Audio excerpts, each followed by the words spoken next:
from his studios in New York, it's time for Wake Up Call with Dan Tortora, where sports meets life.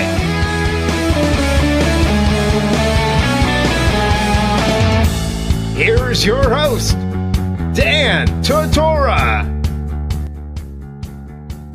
Welcome back here to Wake Up Call with Dan Tortora on wakeupcalldt.com, your one-stop sports shop, and on mixlr.com/wakeupcalldt. Jordan and I always go well off course. Today we have so many discussions. We're going to talk about Antonio Brown and the Bills' marriage that lasted 13 seconds.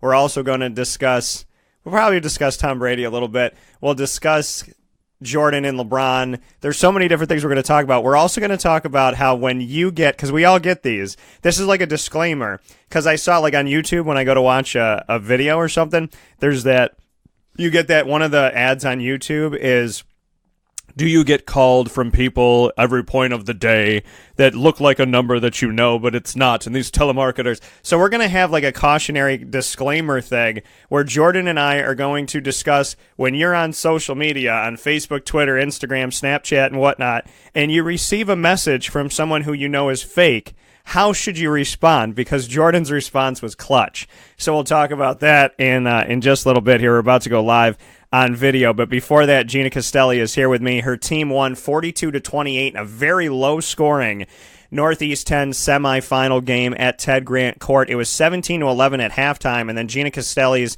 LeMoyne College Dolphins outscored visiting New Haven 31-11 in the second half. Here's Gina Castelli and I after the game. Well, just what you could say about starting off and it being on both sides, for both teams, 17-11 at the half. It was kind of like that last week. I felt like our girls played very tentative and nervous, like scared, not taking it at them. And, in the halftime, that's pretty much, we just made like one offensive adjustment, but mostly we just talked about taking it right to the basket. And I felt like there were more holes in the second half than there were in the first half for us to get to the basket. So it was good. It was a great win for us, obviously. The second half, you outscored New Haven 31-11. Just what you can say about waking up offensively. I think a lot of it was just that, once we saw that we could get to the basket, it just was like everybody started doing it. It just took a couple kids to get their score, and then everybody was like, okay, she got there. So, as much as we were telling them in the first half, it just wasn't happening. So, and then I also think we just played really well defensively. So they were switching makes and misses. So on makes they were in their zone, and on misses they were man. And so every miss we were playing more of our man. So we were able to get more of what we wanted. Not only did they only score 11 in the second half, but like you brought up the defense, they didn't get a lot of shots up in the second half. No, yeah. I think they looked like they got a little tired. I mean, we definitely should look like that. I didn't sub a lot in this game, but defense is what we've prided ourselves mostly this year. So, and I think we've done a good job with that today. Michaela Roberts, we talked about her before, 5'6", and like you said, that might be generous. Yeah. But getting out there and offensively and defensively, getting rebounds and being right under the basket. Yeah. Just what you can say about it's not the height of the player, it's the heart of the player. That's it. That's it. She just wants to win so bad, and I think that was the issue. The first half is she wanted to score so bad, wanted to do things so bad that nothing was falling, but it's like I kept thinking when she hit that three in the corner, what you said about how she didn't miss a shot, yesterday when you saw her shooting at 9 o'clock at night, she's just an unbelievable kid. It's just, I just can't say enough about what she's done and the heart that she has. Jenna Zimmerman had all 8 of her points in the second half. She had that jumper in the lane and then had a couple threes there. Yeah. Just what you can say about her waking up offensively, too. Again, I think, I just felt like we had better open shots.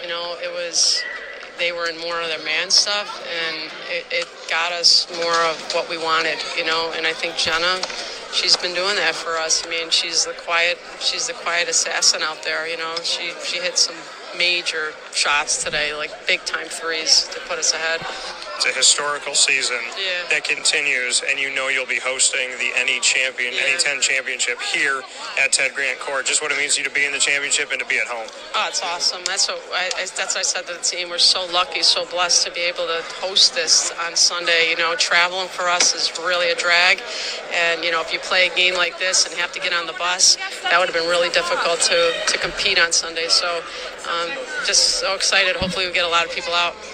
And you had your family here, and I got to meet Mom. Just what you could say about their support, and your mom saying she was getting nervous a little bit there for a bit. Yeah, she knows basketball pretty well. She's from Italy. My mom and my dad are both Italian immigrants. You know, so my dad had passed away a couple years ago, so she's been able to come up, you know, quite a bit. So one of my sisters is here. Hopefully they'll all be here on Sunday. But it's awesome. I love having my family here. Just the support that they bring, and they know basketball, so I can go home and they can talk about it, so it's nice. Oh, yeah.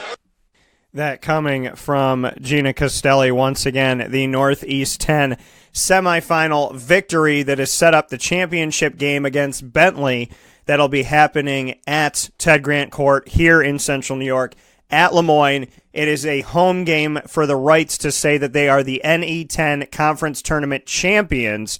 And we already know that they're going to the NCAA tournament for Division II. Men's and women's, holy God. Jordan, see, the thing is, I don't feel bad now because I sneeze loud too. So that was that's Jordan, you've joined the past few months. Now, at the end of 2018, going into 2019, I have sneezed more on live radio than I had done in like 3 years.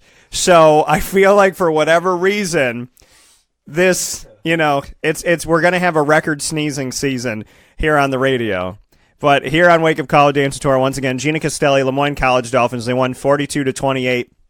Michaela Roberts gets in double figures with 11. Jenna Zimmerman's 8 points in the second half of this game came up huge for the team. She had a turnaround jump shot in the paint, and then 2 3-pointers really helped out and helped them to move forward and gain it. A Michaela Roberts 3 in the corner that you heard Gina Castelli speak on, that was a big momentum boost and a big momentum shifter in the game. It was a phenomenal game. Great to be at Ted Grant Court. You should come out this Sunday, March 10th at 1 p.m.